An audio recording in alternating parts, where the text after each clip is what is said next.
Are you tired of guys snorting lines of Adderall to get an edge in every high roller? Are you sick of these hoodie-cloaked wizards turning every decision into a Netflix miniseries while they tank for 5 minutes just to fold? Don't worry, Chamath has you covered. High-stakes poker players frequently employ performance-enhancing substances to increase their focus and concentration during poker tournaments. Additionally, it's common to observe players using facial accessories like hats, glasses, and even masks to obscure their features. In light of these practices, billionaire Chamath Palihapitiya proposed on X the establishment of an exclusive circuit for high-stakes poker tournaments in the US, featuring multi-million-dollar prizes, potentially even surpassing Triton. However, he proposed several key conditions. Number 1. Players would be prohibited from using any performance enhancers like Ritalin or Adderall. Number 2. Sunglasses, hoodies, and masks would be banned, ensuring that players compete with their faces fully visible. Only prescription glasses would be allowed. And lastly, the events would be designed to avoid both turbo shove fests and drawn-out 11-day grind fests, aiming for a reasonable middle ground. Phil Hellmuth, in fact, recently announced that he will not compete in the WSOP main event due to long duration of the competition. Check the description to know more. Chamath's motivation for proposing this tournament stems from his belief that poker players frequently abuse these substances during major tournaments and games. He argues that this creates an unfair advantage, particularly in deep runs, over those who choose not to use them. Within minutes of posting, Chamath's proposal sparked widespread discussion among thousands of poker enthusiasts. Joe Ingram was quick to ask for clarification surrounding substance testing, to which Chamath clarified that although substances such as weed and mushroom are banned, alcohol consumption will be permitted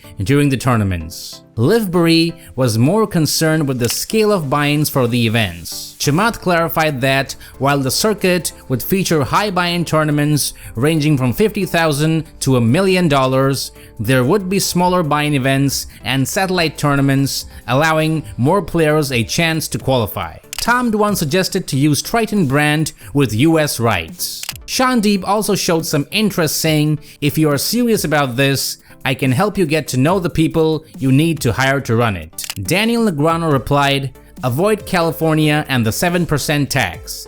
It makes high-stakes tournaments impossible." Another user suggested implementing a rule requiring players to prove that their buy-ins come from their own funds rather than being backed by a sponsor. They argued that in many high-stakes games, players are not actually risking their own money, which changes the dynamics of the competition. Nick Airball said it sounded fun and believed there was a significant interest in the idea, as many players, including himself, found traveling to Triton inconvenient but would gladly participate in similar style and stake events in the US. Chance Cornuth suggested making the tournament similar to Triton Invitationals, where businessmen must invite a professional player for them to participate. He emphasized that maintaining a balanced ratio of recreational players to professionals would encourage recreational players to return, as it would give them a better chance to win and create a more enjoyable experience overall. Fedor Holz, however,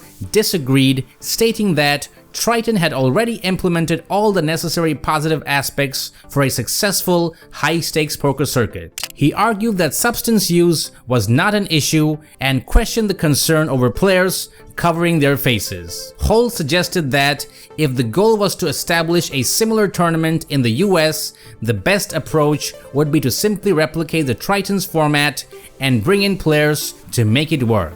Now the poker community can only wait and see whether Chamath follows through with his plans and brings one of the most unique poker circuits to life. What do you think about these ideas? Let us know in the comments below.